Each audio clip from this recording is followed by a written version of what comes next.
नमस्कार, मैं प्रियंका राय आप सभी दर्शकों का अन्नदाता कार्यक्रम में स्वागत करती हूं। हमारे देश का किसान जन का पोषक है, वो श्रम का देवता है, अन्नदाता है, उसमें ही भारत की आत्मा निवास करती है। ऐसे ही किसानों की प्रगति के लिए हम खेती बाड़ी से जुड़ी हुई बहुत सी नई लाभकारी जानकारियां हर रोज सुबह लेकर आते हैं। तो चलिए कार्यक्रम शुरू करने से पहले देखते हैं क्या है आज के अन्नदाता में।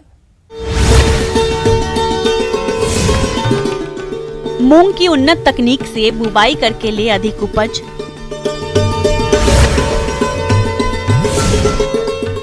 मछली पालन के लिए कैसे बनाएं नया तालाब।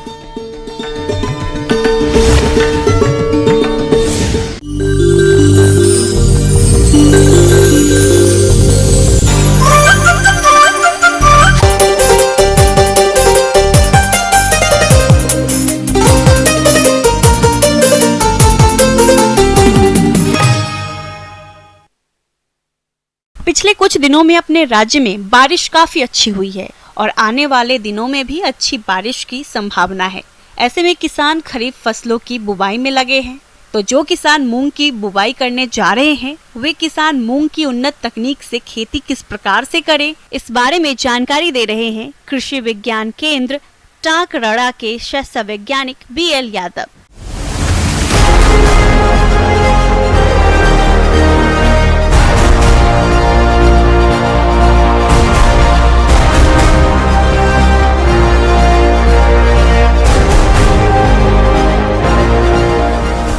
मूंग एक दलहनी फसल है, खरीफ की दलहनी फसल। मुख्य रूप से ये खरीफ में जायद में दोनों सीजन में होती है, लेकिन सबसे ज़्यादा जो इसका क्षेत्रफल है और सबसे ज़्यादा जहाँ उगाई जाती है वो खरीफ सीजन में हमारे राजस्थान में उगाई जाती है।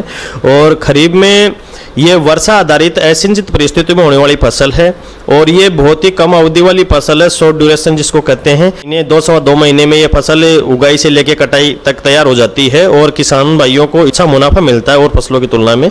हम बात करें कि ये सभी प्रकार की भूमियों में उगाई जा सकती है, लेकिन इसमें विशेष ध्यान रखें जो मध्यम और जो बारी मिट्टी है उसमें थोड़ा सा इसका उत्पादन बहुत अच्छा आता है, हल्की मिट्टियों में थोड़ा उत्पादन कम आता है। तो इस प्रकार से भूमि का चयन करते समय किसान भाइयों को ध्यान रखना चाहिए। और ये दलहनी फसल होने के कारण हमारी भूमि की जो उर्वरा शक्ति है उसमें सुधार करती है और दूसरा इसमें बहुत ही कम खर्चे में ये फसल किसान भाई ले सकते हैं। मूंग की खेती दलहनी फसल के रूप में की जाती है। आज के समय में कई उन्नत किस्में विकसित हैं, जिनका चयन फसल अवधि और क्षेत्र के अनुसार करके किसान अच्छा मुनाफा कमा सकते हैं, जो इस प्रकार से है। हमारे किसान भाइयों को जो मूंग की फसल के बारे में हम जो बात करें तो इसमें सबसे महत्वपूर्ण जो उत्पादन बढ़ाने के लिए उन्नत किस्मों का उपयोग करना चाहिए किसान भाइयों को। RMG 268 है, RMG 62 है जो किस्में उन्नत किस्में हैं, RMG 344 है और SML 668 है, IPM 02-3 है, IPM 02-14 है और विराट है। और इसके बाद में हम बात करें मुख्य रूप से MH 421 है। इस प्रकार से उन्नत किस्में हैं, इनका यदि हम किसान भाई इन किस्मों का चयन करके यदि हम खेत में लगाते हैं तो निश्चित रूप से हमारी जो उत्पादकता में वृद्धि होती है। खेत की तैयारी।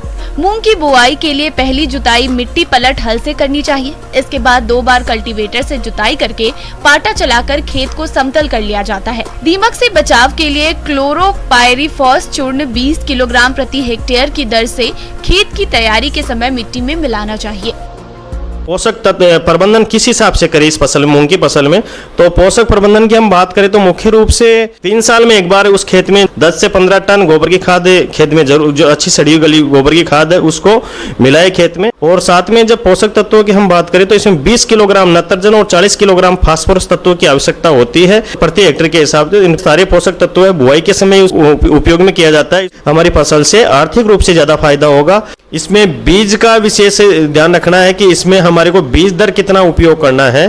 तो प्रमाणित जो बीज आता है, अच्छी गुणवत्ता का जो बीज आता है वो 15 से 20 किलोग्राम प्रति हेक्टेयर की हिसाब से बीज का उपयोग करना है। जहाँ हल्की मिट्टी है, थोड़ा सा मध्यम प्रकार की भूमि है, वहाँ हमारे को 20 किलोग्राम प्रति हेक्टेयर बीज उपयोग में लेना है। जहाँ बारी मिट्टी है उसमें हमारे को 15 किलोग्राम प्रति हेक्टेयर बीज का प्रमाणित बीज का उपयोग करना है किसान भाइयों को।